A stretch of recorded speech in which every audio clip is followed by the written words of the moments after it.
tal? ¿Cómo están? Estamos en el programa Calambur para Hola TV. Nuestra palabra invitada el día de hoy es la palabra modelo, que viene del latín archetypus, y es precisamente el modelar, el presentar un edificio de manera pequeña que se va a hacer más grande, ¿no?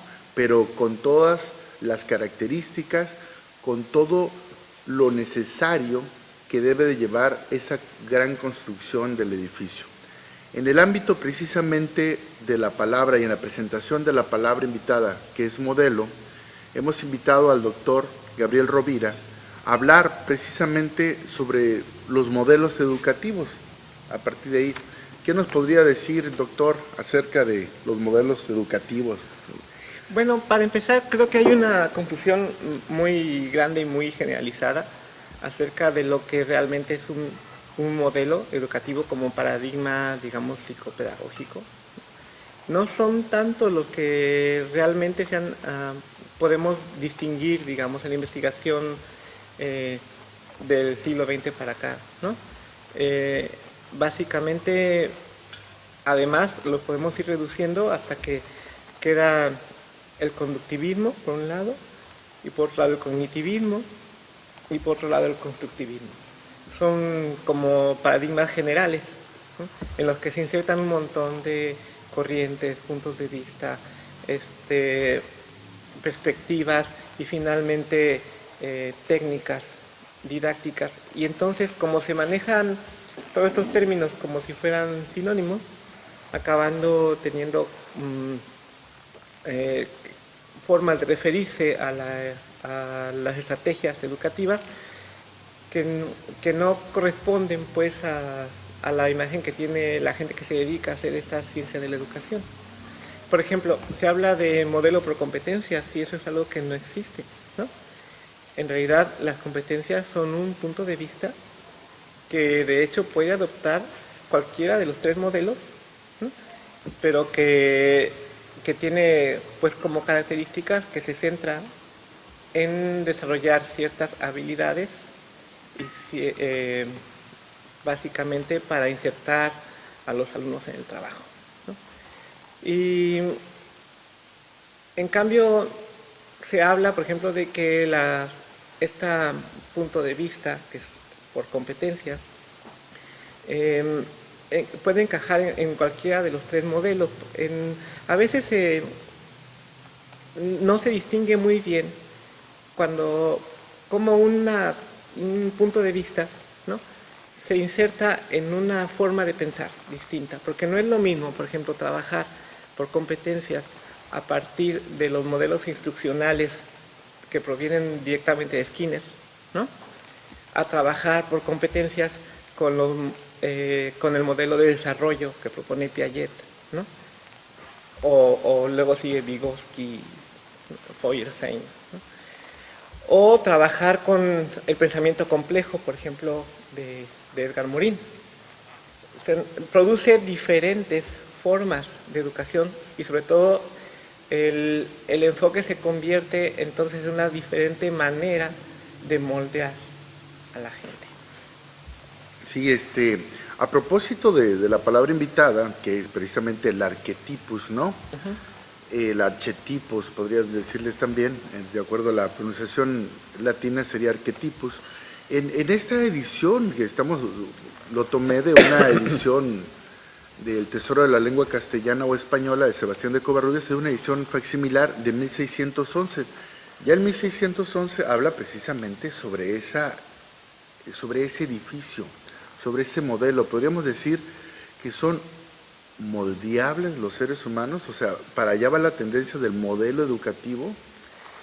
Bueno, en realidad cuando se habla de un modelo educativo se habla de cuál es la idea que tiene el investigador o a qué idea se suscribe desde el punto de vista científico, ¿no?, para ver cómo la gente adquiere conocimientos, cómo la gente aprende. Si se centra, por ejemplo, en los cambios de actitud o de conducta, pues estaremos hablando propiamente de conductismo. Si se centra en cómo la gente va construyendo su conocimiento a partir de hacerse consciente del modo como conoce. Entonces estamos hablando propiamente del cognitivismo y del constructivismo. Y si se centra, por ejemplo, en cómo la propia percepción, ya sea más abierta o más cerrada, ¿no?, nos permite ver el mundo de una manera distinta y se exige una percepción que englobe muchas disciplinas diferentes, entonces estamos más bien frente al pensamiento complejo. Tendríamos nosotros que ver en qué sentido se habla de moldear. Efectivamente se puede modificar, ¿no?, a la gente en cualquiera de sus facetas. Una de las cosas que a mí me ha sorprendido más ahora por ejemplo, de un investigador reciente, Feuerstein, ¿no?, es su idea de que incluso la inteligencia se puede modificar. Que incluso las cosas que nosotros consideramos básicamente genéticas o hereditarias no son tanto, sino que se pueden modificar mediante una intermediación, ¿cómo se llama?, efectiva, y él propone entonces una técnica para modificar o para acrecentar la inteligencia, por ejemplo, el PI, luego pues si quieres hablamos más de eso. Sí. Pero por lo pronto, cualquiera de los modelos educativos se propone precisamente, en cierto modo, modificar a la gente. A ver, el conductismo se propone modificar la forma que la gente se conduce, la forma en que la gente hace las cosas, y propone los modelos instruccionales, que están hechos para modificar el comportamiento, independientemente de cuáles sean los procesos mentales que derivan en ese comportamiento. El cognitivismo se propone cambiar la mente de la gente, sí, y ver el aprendizaje como una adquisición de filtros y de formas de ser. Me estoy acordando ahorita de la novela de George Orwell, 1984, y la pantalla, ¿no?, que está ahí al pendiente, precisamente para ver esas actitudes que tienen los ciudadanos, y en función de esas actitudes detectas cuando alguien se te está saliendo del modelo, sí, que estás buscando. Ajá. De ser humano, de la producción de ser humano. Digo, estamos hablando de literatura, ¿verdad? Pero ¿crees que en este molde, en este arquetipo, se esté buscando una producción de un hombre nuevo, de un mexicano nuevo para el siglo XXI? A ver, bueno, son dos cosas diferentes. Sí, sí. Porque una cosa es lo que teóricamente los modelos educativos se pueden proponer, que regularmente se nos presentan como muy bien intencionados, ¿no?, para el desarrollo del hombre, para el mejoramiento, y se nos proponen cosas como los fines de la educación, que pueden ser, por ejemplo, acrecentar la posibilidad de aprender, o acrecentar la inteligencia, o mejorar las conductas, o se habla, por ejemplo, de educación para la libertad, o de educación para el cambio social, ¿no? Pues sí, pero cuando se hacen las investigaciones, no se está tomando en cuenta la parte ideológica o la parte política, ¿sí?, sino casi siempre son en términos más bien filosóficos o en términos psicológicos.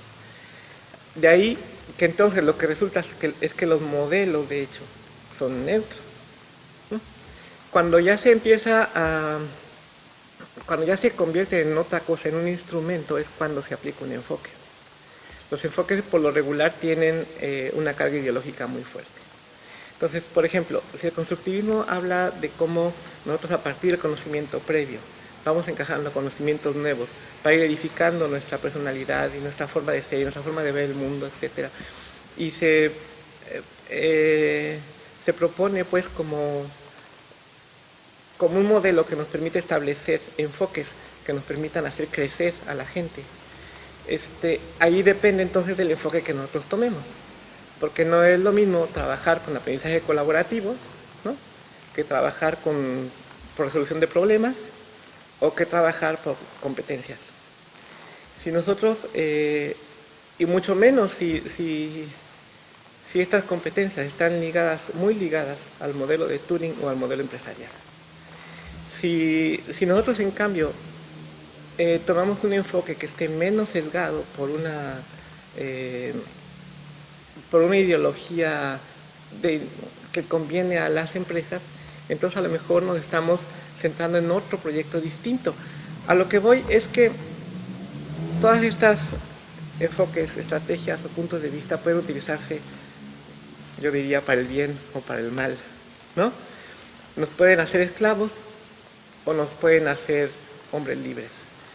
Regularmente, la mayor parte de los investigadores en educación se plantean como objetivo final la autonomía y la libertad, ¿no? Y que el hombre sea capaz de decidir por sí mismo y de tener una capacidad crítica más alta. Pero cuando el enfoque nos lleva a adquirir ciertas habilidades, a que todo se dirija a la adquisición de ciertas habilidades para inserción en el mercado laboral, según las necesidades de las empresas, entonces lo que ocurre es que se restringe el crecimiento humano solamente hacia el ámbito laboral. Y aquí tenemos un problema. En el siglo pasado, la carrera del futuro era ser perforador, capturista y programador en Fortran, ¿no? Se utilizaban unas máquinas enormes que tenían que estar a baja temperatura, con cinta que se tenían que almacenar en bóvedas, y la programación se hacía perforando tarjetas. Mucha gente estudió esa carrera del futuro, ¿no? Y cuando el tal futuro llegó, ya no se usaba esa tecnología, ¿no? Se habían preparado para una necesidad de las empresas que luego las mismas empresas no sostuvieron, ¿no? ¿Por qué? Pues porque se avanzó en tecnología y se cambió el paradigma, digamos, de uso de las computadoras. Entonces, eso que habían aprendido, pues, quedó corto. Lo que había que... Una manera, por ejemplo, de hacer un hombre autónomo sería que él fuera capaz de educarse y de irse mejorando constantemente. Ese es un principio del modelo constructivista que sí retoma, al menos en lo dicho, la educación por competencias, pero que se cae cuando vuelve a decir que tiene que estar relacionada o que debe de ser una fácil inserción en las empresas, en el mundo social real, ¿no? Yo no digo que la gente espera que la universidad lo prepare para el trabajo, ¿no? Pero en realidad la universidad no debería preparar para el trabajo, debería preparar para la vida, lo cual es muy diferente, porque cuando la gente está preparada para la vida, puede capacitarse para el trabajo, que son dos cosas distintas. Entonces, aquí tendríamos que distinguir entre lo que sería la capacitación para el trabajo y lo que sería la educación. Y pienso que entonces sí, podríamos estar hablando de una educación para la autonomía y para la libertad. Muy bien, dos palabras muy fuertes, autonomía y libertad. Por eso cuando me preguntaste, y te decía que son dos cosas diferentes, que si lo que estamos haciendo en México, ¿no?, es para crear hombres más útiles a la patria, etcétera, yo creo que no. Creo que como se está haciendo ahorita, no. Porque nos estamos apegando mucho a los modelos empresariales y se habla de cosas que a mí de verdad me causan alergia. Como por ejemplo, se dice que los alumnos son el insumo, ¿no? Y que los licenciados son el producto, ¿no?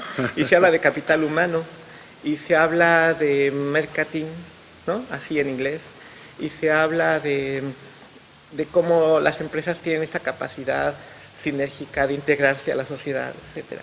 Y se habla de las entidades empresariales y del mercado laboral como la guía para la educación, ¿no?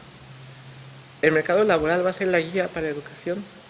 Entonces yo digo, ¿y dónde va a quedar todo el conocimiento, ¿no?, que se genera en las universidades y que no genera beneficios económicos directos para las empresas, ¿no? ¿Qué va a pasar con la biología, ¿no?, la biología, digamos, en el ámbito puro, ¿no? ¿Qué va a pasar con las matemáticas puras? ¿Qué va a pasar? La física. Sí, incluso con la investigación médica, ¿no? Porque, ¿qué va a pasar, por ejemplo, si alguien encuentra una cura para un mal que es un gran negocio, ¿no? Es decir, ahí tenemos que ser muy cautelosos con respecto hacia dónde nos estamos dirigiendo y qué significa ser crítico y qué significa ser autónomo. Muy bien. Entonces, este arquetipo es un arquetipo difuso, es un arquetipo que puede ser utilizado para el desarrollo de la autonomía de los seres humanos, que sería una finalidad de la educación, o también puede ser utilizado para generar la heteronomía, es decir, la dependencia. Sí. Estamos hablando de varios modelos educativos que según la orientación que se les dé, te pueden servir para crear hombres educados, por lo tanto autónomos, que generen y que se vayan preparando constantemente para el trabajo, o hombres que sepan obedecer y que hayan adquirido algunas destrezas para desarrollar algunos trabajos específicos. Exactamente. Sí, pienso, por ejemplo, qué pasa cuando se capacita a un soldado, a un policía o a un guardia, ¿no?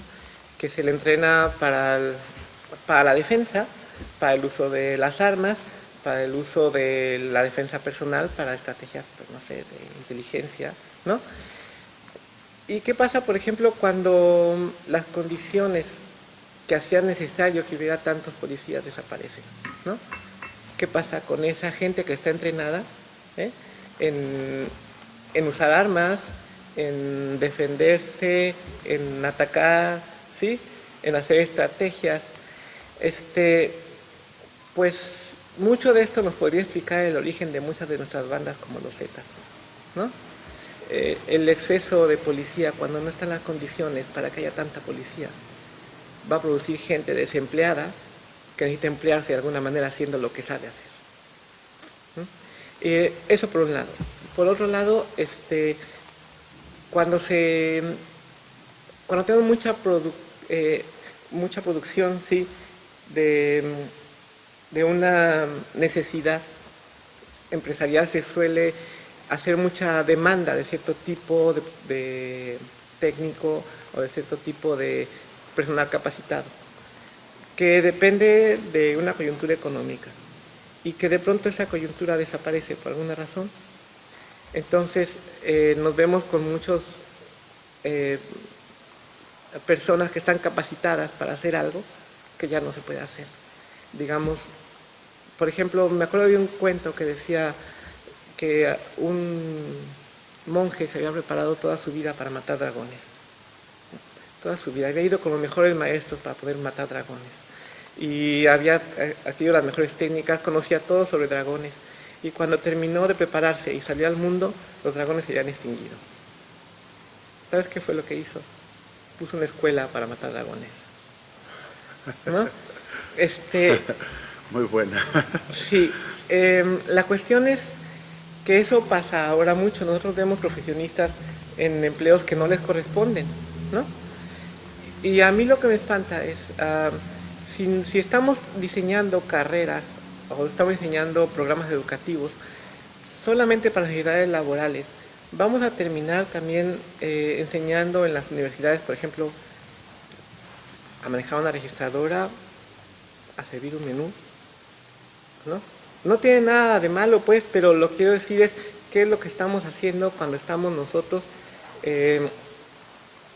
dirigiendo las instituciones que crean el conocimiento y que hacen la ciencia a cubrir las necesidades de las empresas. Es algo complejo, sí, porque ¿quién decide qué tipo de producción se va a tener? Y eso es algo muy importante, porque me queda claro que no es usted, doctor, ni yo tampoco. Podemos estar enterados, podemos documentarnos, pero tal vez podemos sugerir. En México, para cerrar, no tenemos claro entonces si estamos educando o si estamos adiestrando. Sí. digamos, en términos, digo, obviamente hay universidades, hay escuelas que sí lo hacen, ¿no? ¿Cuál sería la perspectiva que ve a mediano plazo, digamos, a mediados de este siglo, a cómo están ahorita el manejo de las competencias, el manejo de los diferentes modelos educativos? Si seguimos con la misma con la misma prioridad de dar de crear una cultura basada en el capital, ¿no? Vamos a terminar con una necesidad muy fuerte de control, muchas evaluaciones, muchas formas de control de lo que se va a enseñar, de lo que se va a investigar, y ese control se va a ejercer a través del presupuesto. Se le va a dar presupuesto a universidades que cumplan con los requerimientos de las empresas, y van a ser las mismas empresas las que van a estar aportando el dinero para obtener el personal que requieran, lo cual nos va a llevar a que toda la investigación se centre más bien en aspectos tecnológicos que científicos y en aspectos más pragmáticos de cómo ganar dinero, de cómo obtener ganancias. Si todos los demás aspectos que no tengan que no sean productivos a corto plazo van a ser relegados. ¿Dónde quedan las humanidades? Pues eso me pregunto yo, ¿no? ¿Cuál va a ser el lugar de las artes y las humanidades en un panorama como ese? Pues muchas gracias, doctor Gabriel Rovira. ¿Algo más que desees agregar? Pues nada más, yo tengo de todos modos la confianza de que hay muchos profesores que realmente están interesados en la autonomía y en hacer de los alumnos personas críticas y personas que decidan por sí mismos. Incluso contando con que ese es un peligro, ¿verdad? Que las personas que se crean como muy críticas, ¿no?, pueden empezar por criticar a sus propios profesores. Eso ya sería muy bueno. Sí. Muy bien, pues estamos en el programa Calambur para Hola TV. Nuestra palabra invitada fue Arquetipus y Modelo, y el doctor Gabriel Rovira se encontró con nosotros. Hasta luego.